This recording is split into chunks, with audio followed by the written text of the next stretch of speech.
Everybody feeling fine. There ain't no business like show business, baby. Show It is showtime. We're gonna have some fun. We're gonna have a good time, each and every one. So how does it feel to be honored and recognized by your peers tonight? Well, it's overwhelming. I mean, honestly, when you start a career, you never have any idea what is in the road before you. And I never dreamed of any of this. I mean, my idea was to get in the studios because I'm second generation in the studio. My dad was a stand-in extra, and when I actually did that in front of the camera from age 6 weeks to 12 years old. Then finished school at 18. I went to work in the mailroom, and I thought I would get in sound, so I liked all that. And I was there about 6 months, and I got this opportunity one day to be a film messenger and just, schlep film around and say, kind of. And it was supposed to be one day with somebody sick, and it turned out to be 3. And after that, Rudy Fair called me into his office and wanted to know if I would be, if I was interested in his department, because he got great people saying nice things. I had great personality. I was tentative about the job, and he says, well, if you want it, you have the next opportunity in our department. Wow. And that's like, you watch that, and then you watch some of the great editors at that time, and you watch them work, and you learn skills, and you work your life through them, and you see what they do, and you take a little bit from every editor you work from, and I was very fortunate because I was out of the studio system. The studio system allowed you to be moved around in the studio in different facets of post.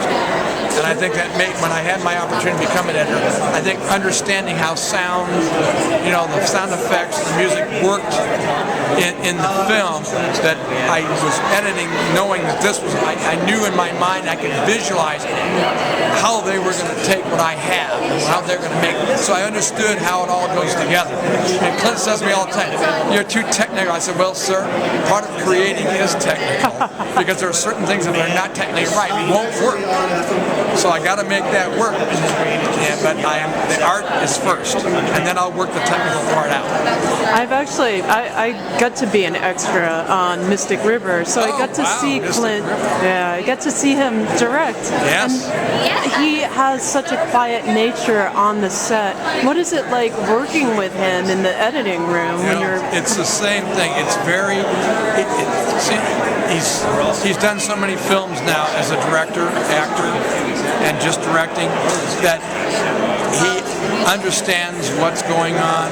And the editing room is just exactly like the set. It's very quiet, very reserved, and he loves editing because he knows in all that hysteria, and there isn't hysteria in his set, but all the pressure of the meter running with all the people and trying to get things done, try to get your work done for the day.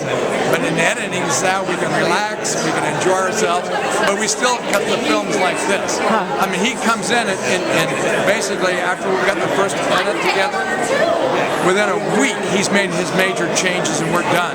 Now it's a matter of going away from it, coming back, looking at it on the screen, thinking about it, going home, coming back, a little adjustment here, go away, come back, a little adjustment. We do about a month of that, and he's done, turned over. Within 2 weeks, his film is really there. It's just knick-knacking the final little, like the potter, just molding the last little bit of it, and getting it just the way he wants it.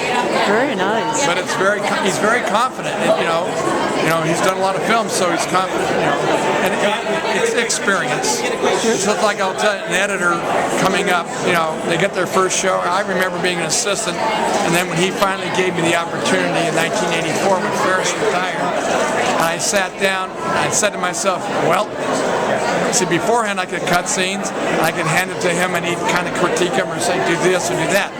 I sat down and said, well, there's nobody to turn to. hopefully my experience pays off, and it did, and I was very fortunate.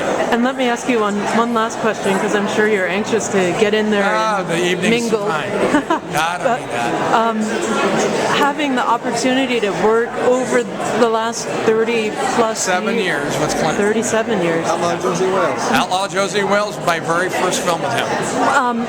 How has the actual technical aspects of editing changed for you? Well, editing has changed.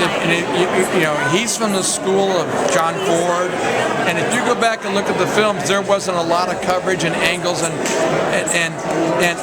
as I learned from the editors I learned about balancing a scene and how you go if you're going to start wide, which you normally do, and there's no formula to it. It's just we always believe we should open up something like that so the audience knows where they are in a set, and from there we work our way in. But I always try to balance, like if I go to a wide over, I try to balance the other side in a wide over and kind of work my way in so that the scene is just fluidly moving together. And neither one of us believe in these jump-in cuts and close cuts and snap cuts, because we believe that the audience sees the film two ways, consciously and subconsciously. And when you do something, we trigger the mind. And what happens is the conscious mind says, what does that mean? You see? So the subconscious mind shut down. And that's what you remember 5 days, 5 weeks, 5 years later. And so when you start doing that, we're taking you out of the film. So we try to make it everything work as smooth as possible, so it's fluid, and you just go and you're just like a fly on the wall watching this scene. Remember, everything is through the eyes of the characters, not we just get to visualize their ride.